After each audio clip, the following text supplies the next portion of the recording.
You were listening to a Pleasure podcast. For more from our Sex Podcast Collective, visit pleasurepodcasts.com.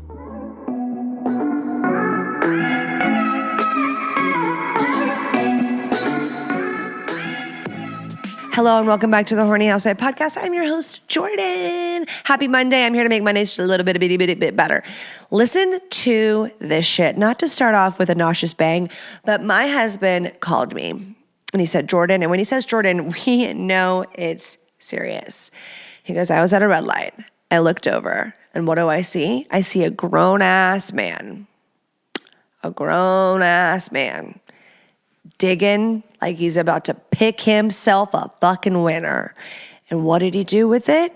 Did he A, wipe it on his car mirror? Did he B, ball it up disgustingly and roll the window down and fidget it out? All of these I'm gagging. I'm salivating in a sick way. Or did he C, fuck me up? Did he put it in his goddamn mouth? He put it in his goddamn mouth. He put it in his mouth. He ate it. He proceeded to eat it. You sick fucks, look at me. If you are a grown adult, if you're a nail biter, disgusting, I detest. If you are a masturbator, feverishly, that's how you cope. Oh well. If you eat your boogers, go to hell. What is wrong with you? What is wrong with you? Go to therapy. It's time, okay? If my 8-year-old was eating his boogers, I'd say, what the fuck are you doing? Okay? What the fuck are you doing? And that's someone who, it tastes good. I don't fucking know. I wasn't a booger eater. And you know what? I am going to flex that. I wasn't a nail biter. Was she a masturbator? I don't think. Wasn't a thumb sucker. Wasn't a finger sucker. I had different trauma responses, okay? I had a journal like a normal person. Jesus. Eating your boogers as an adult. And you think no one sees you? You think your windows are that I don't care if you're alone. You know what you do. Sick fuck. God, I can't even have phlegm going down my throat and swallow it. The hell is going on in this world? If there's anyone listening to my podcast, you know that you're a booger eater, get help, please.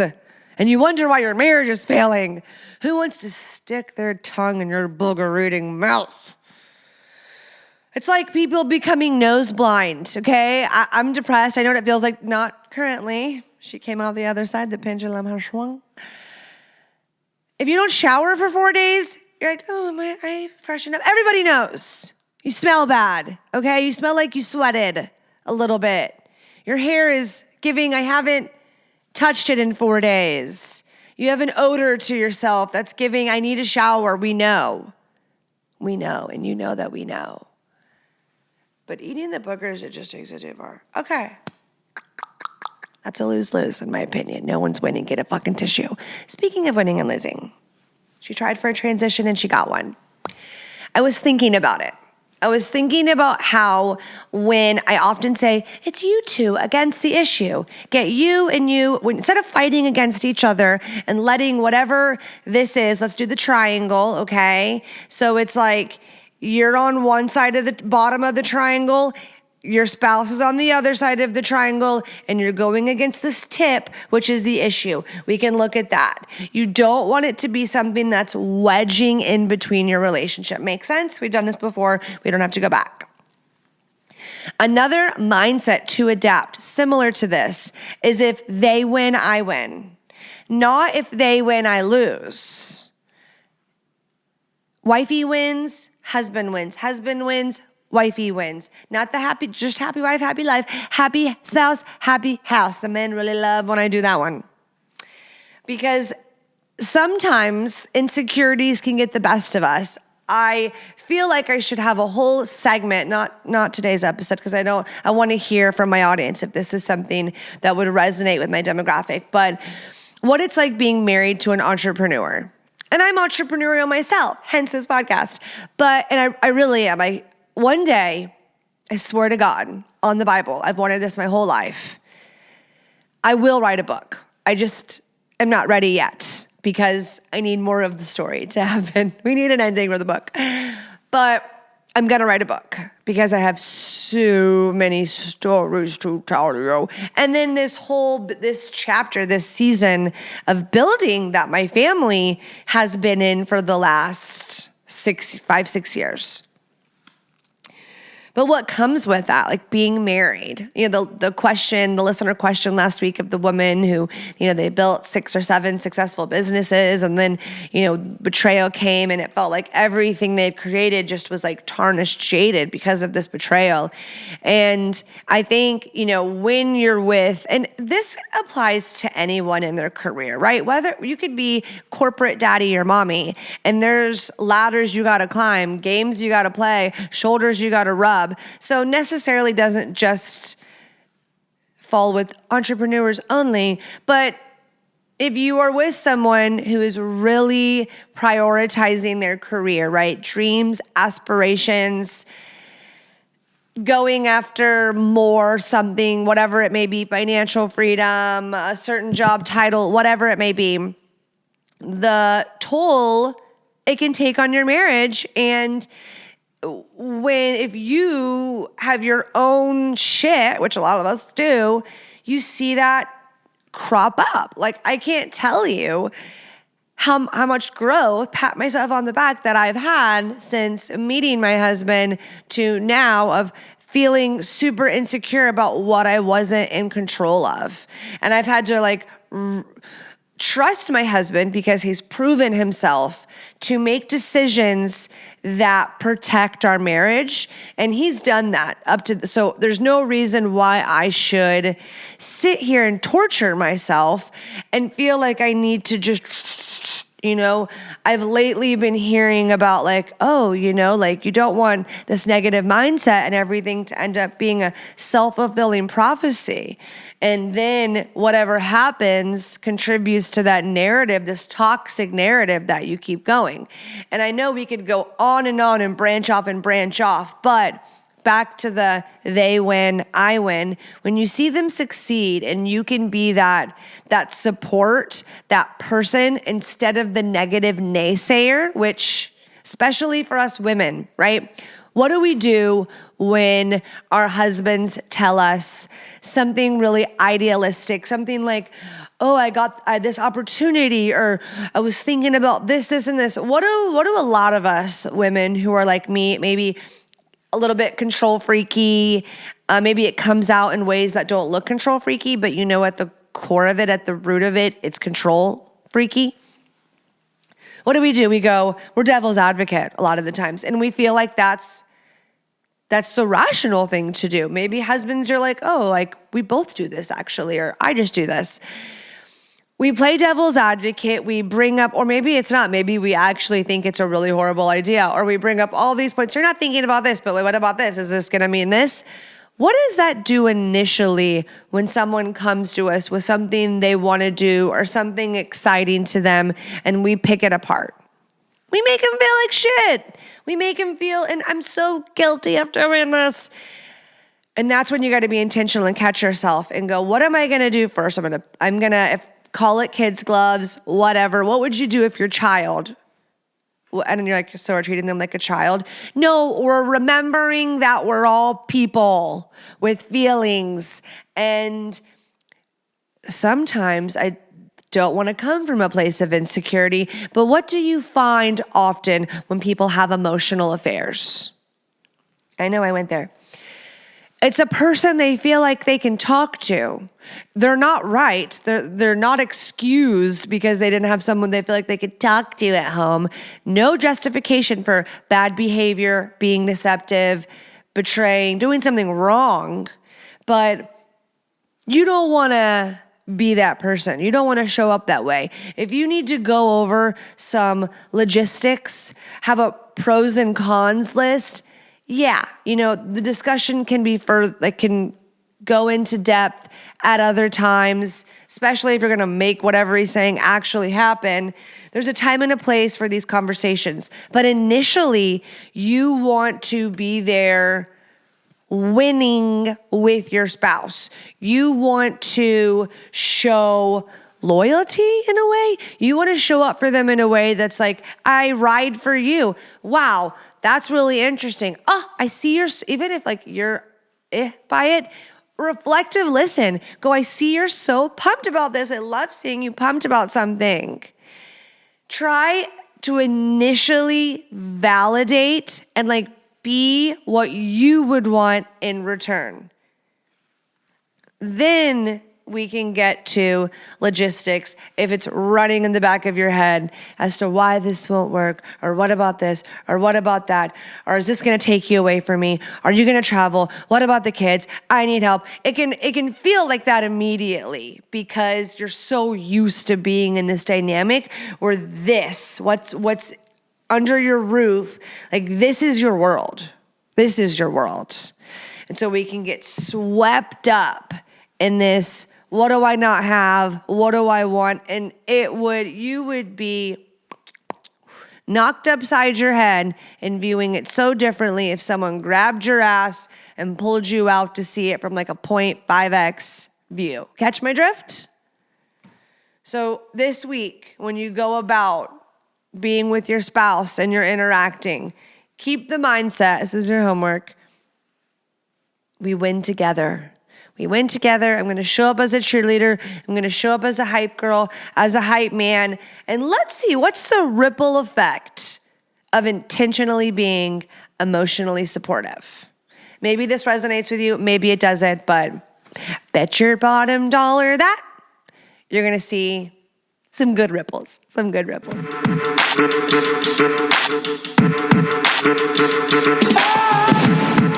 I can't tell you how many times I've heard, oh, I can't enjoy THC products because I don't live in a recreational legal state. Like, I'm not allowed. Guess what? You can totally legally and discreetly have THC products shipped directly to your door. So Via Hemp is the go-to brand for effect-based edibles. So if you're an edible person, maybe you're new to it. Maybe you love the CBN, the CBG, the CBD, but you don't want something with THC. Via Hemp's got you there too. And if you are interested in THC, well, you're in the right place. Their High Love strain, chef's kiss. For my audience especially, we're looking for something to spice it up in the bedroom, and High Love gummies do just that. Libido gummy, what? Libido gummy squared, okay? Because we've got a medium dose of THC, mild medium dose of THC, plus the pleasure-enhancing cannabinoids and the herbal aphrodisiac blend. It's a home run. It's out of the park. It's amazing. 12 out of 10 recommend. They have a gummy for basically every mood, every experience, whether you're looking to like be more social, elevate the experience, or you're trying to wind down, zen out, go to sleep, focus, whatever it may be. If you're 21 and up, go head over to viahemp.com or click the link in the episode notes below and use my code housewife. That'll save you 15% on your purchase. And if you're a first-time customer, you will get a free gift. Totally worth it. It's great. Free shipping on orders over $100. And again, that's Via Hemp, VIIAHEMP.com. And don't forget to use code housewife. If you're listening to today's podcast and you want to write in, you want to get some feedback, you want to get Jordy's opinion, go to thehornyhousewifepodcast.com and click Ask Anonymously. Also, if you want to subscribe to the Patreon, you will find that link on the website I just gave you, thehornyhousewifepodcast.com, or go to patreon.com/thehornyhousewifepodcast. Follow me on social media at THHpod. You can watch this episode on YouTube and or on Spotify. Make sure to leave me 5 stars. Helps me so much. Write a comment, share with a friend. Things that all help me so much that are of no cost to you. Let's get into today's episode. Let's get comfy and cozy for listener questions. Do you want a little behind the scenes tidbit, my dear friends? Did I record this entire segment and realize that only the audio was recording? Yes, I did. Okay. Question number 1. My girlfriend of 6 years is faking it. I know it. These are going to be angry questions now. She's faking it because I remember what it was like when she didn't. She gets defensive and embarrassed.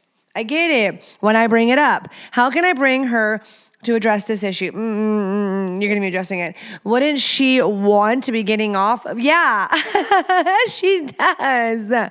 And I don't know. I was so much nicer the first time. I don't know if she's like getting off outside of you, and I could see where you might be like, well, is she getting taken care of somewhere else? Like, what's going on? Doesn't necessarily mean that. It could be so many things. It could be the season she's in. It could be kids. It could be her career. It could be all 17 of those things. It could be the fact that I was like, kids, you've been dating for 6 years and you haven't put a ring on it. Maybe not. Maybe you're like, she's an avoidant. Now, if she's an anxious girly, which IDK my BFF Jill, but you know that answer. I have to like generalize here because I got little, but it's okay. It's listener questions. You did nothing wrong. I want you to get there. I want you to get her off, and you care, and you're writing it, and I love that. So I just want to praise you for doing that. If she's an anxious, attached girly, the best thing you can do for your woman, all men take this advice, is to be a bucket, a vomit bucket, so that you're an emotional safe space. Now, if that just I don't want to be her emotional fucking vomit bucket. Have you heard the Slim Dan song, Problem Solver? Give it a listen. I actually want a problem solver, I do. But I also need my listener, my shoulder to cry on. Now, women listening, before we dig ourselves in this mess, and men, it'll perk you up a little bit. What I'm going to say to the women, you cannot have your man be the one source for your security, vomit bucket needs, safety, love, validation, all those things. Wait, my person, my man, my rock. Yes. But if that's where we have to turn to all day long, I'm talking to the anxious attached girlies. You know who you are. If you cannot relate to this, good for you. Are you avoidant or secure? You can't be both. Just kidding. Getting defensive because I'm anxious. But if you are turning to that, you need to realize, like, you need to get a journal and a best friend, okay? So, and if you have neither of those, I need you to look in the mirror. And you can at least get the journal. But you need people in your life. You need women in your life. Like gossiping kept us alive at one point in civilization. So I think you need not to go talk shit to Susie, Tammy, Jessica, Lauren, not to go through and shit talk about your life, because that's not planting good seeds, and then they're going to grow. It's going to be weeds and a moss and a moss. You don't want to do that. But I think having that person and that journal a therapist, for fuck's sake, to get it outside of your body, and then also know when we need to look inward, women, and like, I need to work on this. So, back to the listener question, sir. We don't know what's going on. So you're going to have to address some things, be a leader in your future fam, because you've been dating her 6 years. And you obviously care, because you wouldn't be asking me if you didn't. You probably might have some feelings of self-doubt, because there is a chance that it's, you know what? I feel like not the same excitement that there was in the beginning. And so I miss like feeling pursued in a way, or I feel like I've become numb to certain things that I've asked for that I haven't received, or death by 1,000 paper cuts. Like, these scenarios are just really, really, really common that you see in long-term relationships. And I mean, compared to a lot of people, like y'all are newlyweds, like y'all aren't even married. Y'all are like newly. There's a lot of more years you can be together with a person. But this is when you have to learn all these skills of like that love is a noun and a verb, not just one of the other. Like, there's intention to be made and choices to be made. And it makes me so badly want to dive into a TikTok that I saw. But I will try to stay focused. I know we can't change her reaction, but that vomit bucket, like making sure she feels emotionally safe, an anxious girly flourishes in a man being intentional, validating, reflective listening. Like, I see that this makes you feel uncomfortable. I see this is frustrating to you.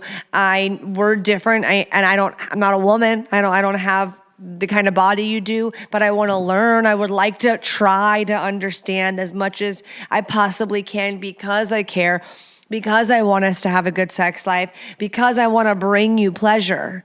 And if she was insisting, like, no, it's nothing to do with you, like, I feel so shitty about this, blah, blah, blah, blah, blah, you reassure her that you love her, that you're not going anywhere, that you just want to check in with her. And like, if we need to slow it way down so we can get you warmed up properly. I think so many men are thinking, remember on the beginning, you can just rip your clothes off and just get really organically into it. You're just feeling that more, right? And as we age, like just taking age into a fucking factor, things change, things evolve. We're doing more, we're building more, there's more at stake, there's new worries, there's also so many good things, but those are just some of the things that can negatively impact libido and drive and all those things. And just our physical body, mentally and physically. So maybe this conversation isn't just going to be and we're good and we're fixed, but you'll have some idea of how you want to move forward for her, even if that's her checking in and realizing, like, I need to go like figure out some things with my body because I haven't been feeling like myself. I've been feeling out of whack, or you don't know. We don't know. It could be a million things. It could be her hormones. It could be stress. It could be her birth control, which that is hormones. It could be so many things, including not feeling connected to you. So she's feeling almost like emotionally disconnected. And so many times women will feel like this and the guy has no idea. So I encourage you to ask her, what would you rate if you could do anything for me, sweetheart? It would be practice some radical honesty. I have thought long and hard. Don't ask questions you don't want the answer to. And I want the answer. I feel like I need the answer for our relationship so I can show up better, so I can learn how to be what you need. Because if we're going to do the damn thing, then I got to continue to choose to learn you. And like, if she doesn't love that shit, she should love that shit. Because that's hot. That's hot. And just like you're going to tell her that you're okay with the questions and you're ready for the truth, you need to actually like be ready for radical honesty, because it could initially hurt your feelings, but you can turn that shit around. Think of how many times we've gotten our feelings hurt and hurt other people's feelings and had really great, crazy sex after. Okay?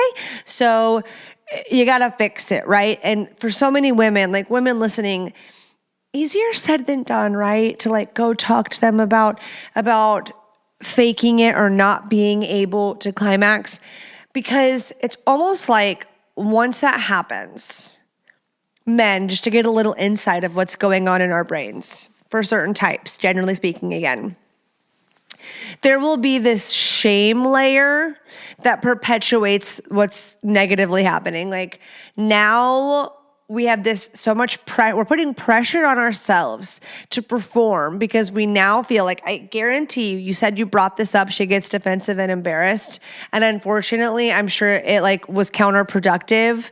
Just the fact that she knows that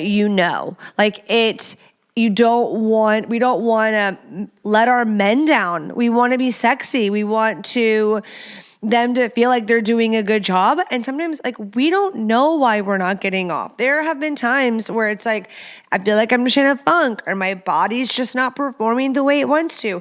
Any men that's dick hasn't done exactly what they've wanted it to do in the moment, like you should be able to fucking relate, okay? Because I guarantee you any men over 45, maybe over 40, have been like, I have been horny and my dick not followed suit on its own.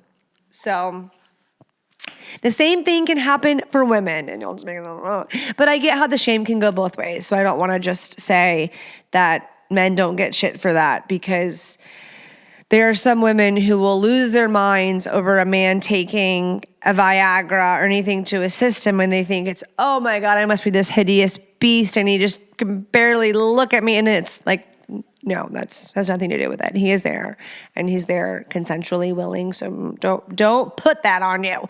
But putting that on you, that pressure, can really fuck us up as women. So now we're like wanting, or like, it's like the race to the climax when it's so important. What helps us orgasm?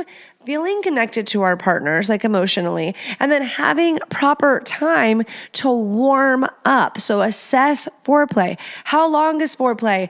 It's not going to look like it did in the beginning. It's probably going to be 2 to 3 times as longer. Sorry about ya. So, I mean, that may be... I hate saying the steak analogy, but like, if you have steak every day, like, doesn't matter how great it is, you know what you're getting when you get it. So if we're doing that, where initiation looks the same every time, the order it goes in looks the same every time, mix it up. And unfortunately, just like it's easy to get in a routine, to get in that predictable place, it's also easy to ignore the issue, get lazy about it. She finishes elsewhere. She gets used to using her vibrator for 2 minutes, and you're like, I don't have a vibrator. But finding out what she thinks of the sex life really, and what she would want more of, less of, what does her initiation look like in her fantasy world, etc. So you need to have some radical honesty, uncomfortable conversations. And if she's listening, you can't have that without willingness. If you just are going to protect your ego, if you're just going to like defend yourself, you're not going to be able to tackle that issue together. And you want to get on the other side because you both want to have a good sex life. So, okay, moving on. Next question. Okay, I'm really not sure what the kink is called, where one person tells the other what he or she can or can't do, but I'd like some ideas on how to explore this. The other night I was going down on my wife and she said I couldn't grab her tits. It turned her on, telling me what not to do, and see the desire in my eyes. How do we explore this?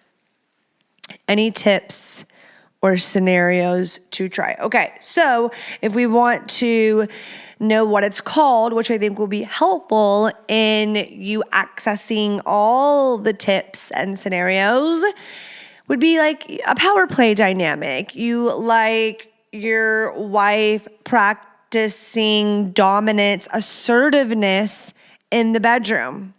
Basically, easy peasy lemon squeezy. Now, my tip, if I was just like your best friend, your sister going, oh my gosh, here's what my tip is.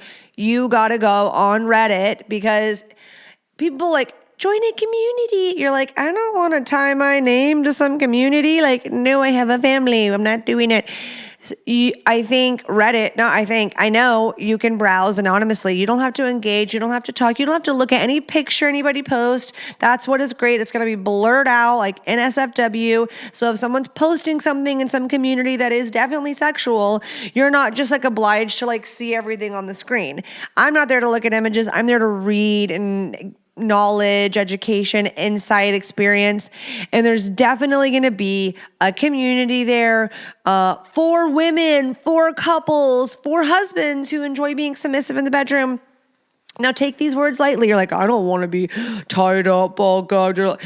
Maybe that's not your jam, but this is the tip of the iceberg, and you don't have to like the whole fucking iceberg. Like, you can be like, I love flirting with my wife telling me like, don't do that, do this, telling me when I can come, like I need to hold off. And I know guys are like, I can't control that, much less her, or I struggle to, or there's only so long.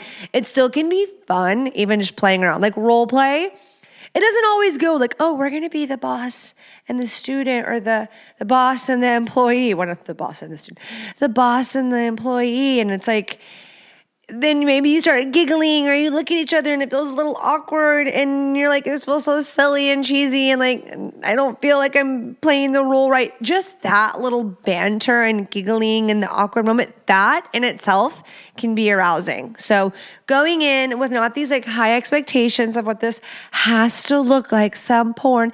No, you're having a fun time with the person that you love making love to and fucking. Both. So you're at an advantage, the fact that you're doing this with your spouse. You know, if it was a couple dating or new, I would be like, okay, like, you know, really be clear on like mutual consent and boundaries and what does this look like? I think you should still be asking one another, like, what does this look like to you? Like, what do you envision? What is arousing about this? Like when you told me not to do that, I wanted to know, like, are her tits sore? Like, does she not like it? But she can use this to her advantage. And I think for some women, they're not like getting off to like leaning into their dominant side. Some are. But some are purely loving it, enjoying it, participating it because they're like, look at him. He's drooling over this shit. This is hot. So, and that can be both. Some women, it's like both, check. So this is fun and exciting for you both, that you both found something that's like, makes you raise an eyebrow and you're like, I think I want to explore this further. Beducated has great courses on this topic. So yeah, there's going to be lots of resources for you. So I encourage you to go find a good resource and just people that are sharing their experience and insight. And now that you know what it's called, lean on in. Lean in. Okay, are we ready to talk about dark shit? No, I'm just checking y'all, okay?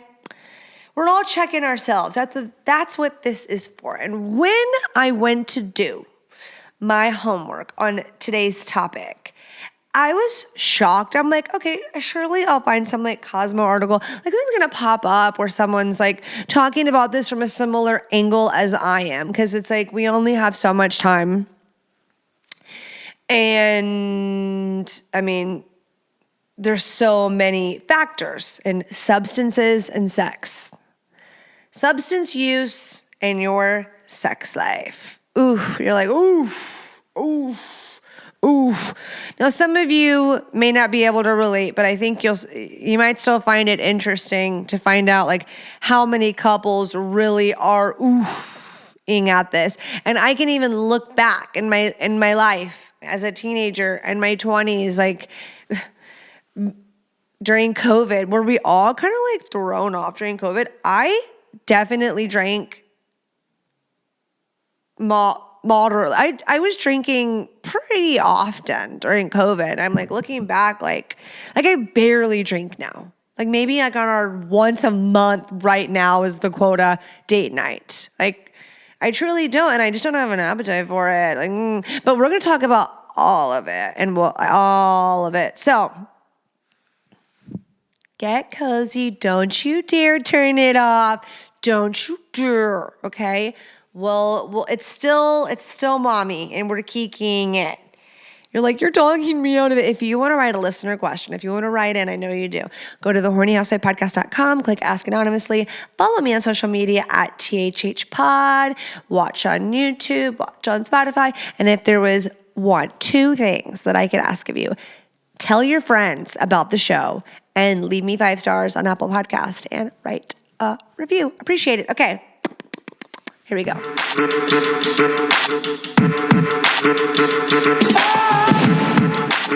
Believe it or not, 60% of my listeners are men, and most of those men are aged 35 to 55. So what do we have in common there? Mostly being 35 to 45, but there's a group of men who are going to relate to this sentiment. I'm starting to notice the things that happen when we age. Different things happen to women than men. Well, maybe the same side effects, but there are different solutions, right?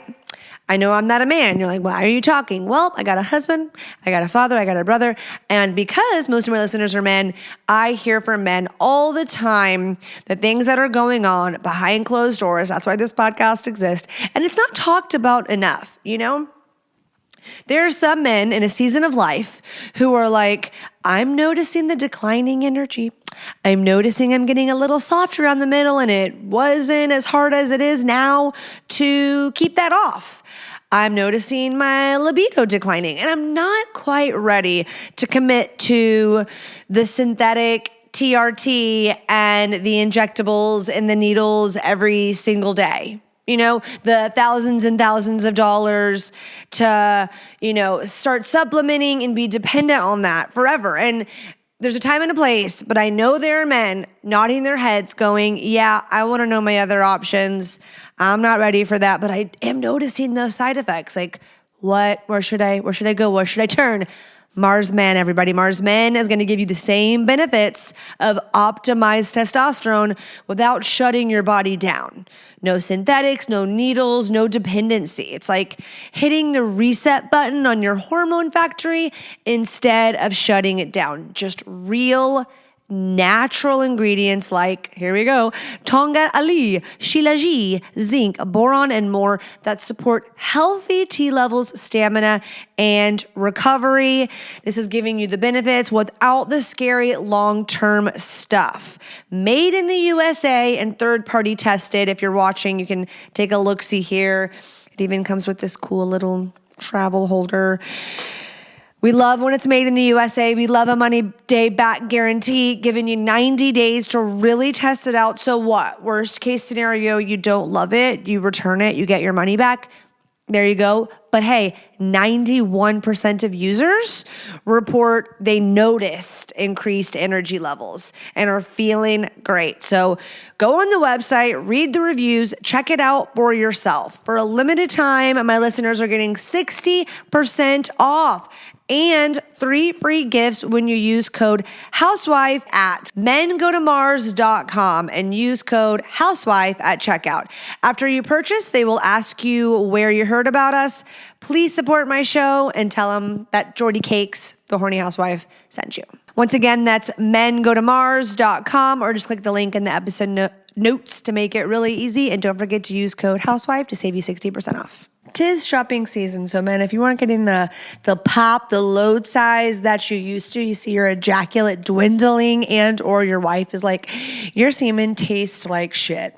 And I don't, no. Popstar's for you. Popstar is doctor developed and formulated and is coming in clutch when it comes to enhancing volume and semen taste. Sweet pineapple loveliness, as well as supporting overall semen health. So we're looking for stronger, more intense orgasms, more pleasurable sexual experience for you and your partner, made in the great US of A, 60-day money-back guarantee. And right now, Popstar is having their biggest sale of the year. That's popstarlabs.com/horny housewife. That's going to save you 20%. And you will get 3 bottles for $99 plus a free lube, okay? Get it quick, run, because this deal is going to end on November 1st. So you are indeed running out of time. Seize the moment. Get over to popstarlabs.com/horny housewife. The link is in the episode description. Go now. So in regards to today's topic, from my research, which I'm sure I know there could be lots more, but I didn't find a lot of hard data on like, what's the percentage of couples that are using drugs to be able to have sex. And like, obviously there's people that are using like erectile dysfunction medication. There are people that use stimulants. I mean, like there are people that are prescribed things for ADHD, but there are also people that use stimulants for prolonged sexual encounters, and which can also like just be counterproductive in general, except in that moment. If you're catching my drift, cannabis, I talk about my recreational cannabis use often, used for relaxing and enhanced physical sensations. I think, again, another thing that in the moment, and this is a personality type, I think with people that are ADHD, and I'm not trying to be biased, but it kind of is going to I am, I guess. I think it affects people differently than people who are not ADHD or have certain or like neurodivergent people, because it really does help me particularly get really present and in the moment. And I haven't seen like a long-term negative effect of my libido. Whereas I have first-handedly seen and experienced people who are not and use cannabis and have been like, no, like it actually, in the very beginning when I smoked it, would make me like hornier and more excited and like tingly. And now I'm like, it just makes me lazy and eat and go to bed. So again, another thing, alcohol, same exact thing. It is consumed to facilitate disinhibition. It lowers inhibitions. And I think we all can relate, and like most of us can relate to having a few drinks on a date or at home, loosen the mood, loosen up, unwind, decompress.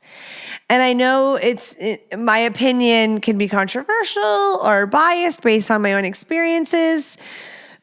I think for some people, it's normal, right? Maybe how they grew up or just their life. They haven't seen any really negative consequences. I think as we age, we start to see them like health-wise and can show up in our sex life. But for so long, especially in our 20s, the party drugs, the fun, the Molly, the cocaine, you do that and then you have these wild and crazy sexual experiences. I read like 1 in 2 swingers participate in illicit drug use prior to their sexual encounters. Like that's a big thing. Ravers, you hear about like porn stars and methamphetamine and the gay and bisexual community. Oh, I got some research in regards to that of like just the like systematic or like systemic, what is the word I'm looking for? Like deeply instilled shame from, let's go back to the 60s and how drug abuse was more prevalent. Like you'd be lying to say, I don't know if you grew up in the home I did and how my husband grew up, we were both like told like, oh, the gay community like can be really like wild and the whole HIV/AIDS thing, and they use more drugs and they party more and it's just dirty and not hygienic and all these things that we were told that were like really shaming and like really like stereotyping and the stigma attached. But I can see how with this stereotype, all the shame instilled, that maybe they were participating in things that made them feel like less like shit or to lower inhibition because they've been told like they're doing something wrong. And so if they do that, then they'll like loosen up, and then it leads to hyper promiscuity and just like the ripple effect of the choices of using substances. And that was just like one thing that I was reading about that I was like, wow, like I can like wow. The phrase sex, drugs, rock and roll, misleading, romanticizing, like I just said in our 20s, like partying and doing all this stuff and having this like wild, crazy, awesome sex, like, oh, that'd be so much fun, and like trying that. Well, guess what? Guess what happens as you grow up and you really, really incorporate and like associate substance use and sex? You fucking ruin it. You fucking ruin it, because over time, even if it's working in that moment, regardless if it's the alcohol, the cannabis, the stimulants, whatever, over time it's going to damage your libido and could contribute to erectile dysfunction and over time you're becoming depressed, not the person that you were before, and certainly not how it used to feel like when you mixed the two. I think when we had those experiences, we associate like, oh, well, when I do that, then I'm like, have wilder sex, I'm better in bed, I'm more promiscuous, blah, blah, blah, blah. But it's like the party ends, and then it's gonna eventually, guys, your dick is gonna stop working. And then you're gonna feel dependent on certain substances to be able to perform, and you don't want to be in that spot. Luckily, that can be reversed, right? And it can take time and intention, and for some people getting the help they need. but you can get it back. I hold that belief, and I've seen it to be true. Now, I don't want to hate on any people who feel like, this isn't really applicable. Like, no, like I or my husband haven't dealt with any substance issues. But I do believe there are people who are not drug addicts or alcoholics. I know people don't want to be called or labeled anything. And it's usually the people that end up like in jail or do something really, some horrible thing happens. And then they get that label, that shame, that scarlet letter, whatever. But I think it would be like if we were really taking a consensus of like just consumption, defining someone who is dependent on substances based on consumption, it would be alarming that there is I know they don't want to call themselves that. And I get it. Like, you don't need to label yourself. I rebuke these labels that define us. That doesn't have to be your truth. You don't got to live like that no more. I believe in healing. If you don't believe in healing, you won't see healing. If you don't believe in miracles, we got to believe in miracles. But you have to have awareness. You have to be able to see what the fuck is going on and then see like, what is this impacting? What are the consequences? There are lots of high functioning people who are dependent on certain things. And so they just don't see that ripple effect until they become this like shell of a person, or they're making all these decisions that once that's removed from their life, they're able to see like, that's not even me. Like, that's not even the person that I am. I would have never done that. I would have never said that. And then if there's things like, say, like sex, going back to sex, if you're like, I love that sex. I feel like that is who I am, but I don't know how to be sexually that confident, like sexual confidence. Like, say it's not some extreme, but it's just like maybe like, oh, I really feel like I have to have a couple drinks before sex. I have to. Like, you're not an alcoholic. Like, you're not a problem. You're not fucking up your life. I just would want to challenge you to get to a place where you do have the confidence and the ability to get reverse cowgirl and sit on his face and suck his dick like the rock star you are without those 2 drinks to like lower the care. I know you have it in you. Clearly you have it in you. And I think anyone that needs like, oh, I gotta have this. I saw some comedian that was like, yeah, there's so many people in this industry that they have to do a line and a shot before they go on stage to perform. And like, so I was like, no, I just need to push myself and I'm not gonna have anything. I'm gonna go out there and do it so that I could create that habit of being able to do it, because I know if I start doing it like that, then I'm gonna be like dependent on that. And then like, you just don't know what could happen. There's the people that will keep it the same every time. And then there's people, it'll become a very slippery slope into something dark and destructive. So if I'm getting specific with alcohol, right? What happens when we drink? You're like, tequila's an upper. What happens when we drink? Or the good times when you drink. What? We're up, we're silly, we're more fun. But in reality, what is alcohol? It's a central nervous system depressant. So it's actually making us fucking sad, okay? It's actually shutting shit down. So initially, you might feel uninhibited, ready for the next thing, floating sensation, not a long-term solution, totally just like an instant gratification thing. And over time, it's gonna lower your levels of your hormones and chemicals involved in libido, testosterone, dopamine, and serotonin. So your air quotes party self is becoming far less interested in keeping that party going in the bedroom. So it is definitely counterproductive and not sustainable. So if you are feeling any feelings of conviction, little light bulbs going off like, oh, like I kind of do that. And I kind of felt like it was so minor that I didn't really need to like care about it, think about it. I got a little good regimen going on. I know when we're in our 20s and shit, I look back and I'm like, if there's ever a time to be doing to be partying, that's the time. Before you have kids, before you're locked down, go be self-destructive all by yourself.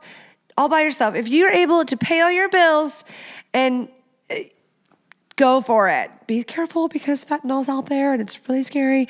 But like, if there's a time to party, I feel like it's that time. Most of my audience is long-term relationships, married, and most of my audience is not in their 20s. So if it's hitting and you're like, man, I've gotten in a really bad habit, or maybe when COVID was going on, I started some bad habits and I kept going with those bad habits. No shame. I love you. We're all human. We can get, locked in. We can still, however, I was almost going to say 40, like talking to my audience. I am not 40. I just wanted to remind you. And I still don't have very good coping skills. It's not too late. You can start utilizing new coping skills like right fucking now. Believe it or not. Right fucking now. Write that shit down. Can you all hear my dog snoring? Is that a nice little relief sound? It is for me. Another central nervous system drug, benzos. Same thing, depressants. What about opioids, opiates? 70% of long-term opioid users are more likely than non-users to experience dissatisfaction with their sex life and more than twice as likely to experience low or no desire. Short-term users report low desire, and opiates are like in the pain pill family. Fentanyl, like I said, heroin, those are like the street drugs, but as far as like painkillers from the doctor post-surgery, people get addicted to shit, okay? People don't talk about it. No one talks about it, and it's common, okay? And people don't talk about how it bleeds over to the other parts of your life, no matter how good things stay on paper. And so even if you're on antidepressants, like there are people that are on medications, not for the wrong reasons by any means, or abusing them, and it affects their bodies. So we got to check. What are we doing? Let's look at the risk and the reward, the pros and the cons of what we're ingesting, from medications to drugs, recreational, to the food, to all of it. Because it bleeds over. And just like all those little cliche statements, if you don't take care of your health now, you're going to pay later. Yeah. Even the fucking things that I'm like, nope. There's going to be a machine for that. The technology. God, I hope. But I wish I wore sunscreen every moment of my life. They were always right. If you're young and listening to this podcast, you should feel so grateful. This should be on your gratitude list every fucking day. Beyond performance, beyond physical body, it ruins intimacy. The connection. If there's something there that's altering your mind and your brain chemistry in any way, you are not able, no matter if you're in it, you're not going to be able to see this clearly. If your baseline is included with additions in your body, you're going to want to get back to another baseline is my advice. And I do believe, like, there are people that use substances and they're like, I'm chemically dependent.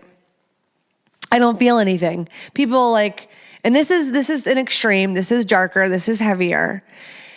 And regardless of if they don't feel anything, if you got sober, if you got on the straight and narrow, you would see that just because you didn't feel anything, it's certainly impacting you. It's certainly still poison. It's certainly still making you depressed or anxious or shut down or promiscuous or avoid it. Like, it's definitely aiding in not making your life any fucking better. So why did I have this conversation? I felt led to. I felt like no one talks about this. When I started just like, I was like, substances and sex. Like, no, why does no one talk about that there are so many people and couples dependent on them, or one person? Like, I did see some statistic about like, doesn't look good for one person that's regularly using and the other person not. Like, we got to be on the up and up. And even if I'm talking about erectile dysfunction medicine, even if it's just a man using Viagra every single time and is totally dependent, I think that is worth addressing and looking at other options. So you're not like, the next 20 years of my life, I'm going to be taking a blue pill every time. I really think it covers them all. And we got to start caring about our body yesterday. I care about my body so much. And the older I get, the more I realize how extremely important it is and how different I feel. Like, in my 20s, I was a disaster, and I totally was always putting things in my body that were altering my mind on a regular daily basis. And just looking and thinking about that girl and like the mental state I was in and just how I perceived everything and try, like, I can almost put myself like back there, and I feel sad for her. I feel sad for her, but she had these foggy blinders on, and maybe no one could have told me at that time. I had a lot of experiences and fails, and I was so blessed to have parents who enabled me to get healthy and better. And I feel very fortunate for them. Like, truly, I feel like people that don't have any family or anyone that like, or they come from bad, and so no one even knows what it looks like. Whereas I felt like the black sheep, but like the biggest fuck up in the whole entire family. But I feel blessed. I feel lucky because I had something that I knew better. I knew better. So if you don't know better, I'm here to tell you, you can do so much fucking better. And how good life feels when you're taking care of yourself, mind, body, spirit. And that will translate in your relationships, in your intimacy, and in your sex life. So take what you will from it. I love you. Long time. Leave me 5 stars. Make sure you're subscribed and following this show. I will see you next Monday. Love you.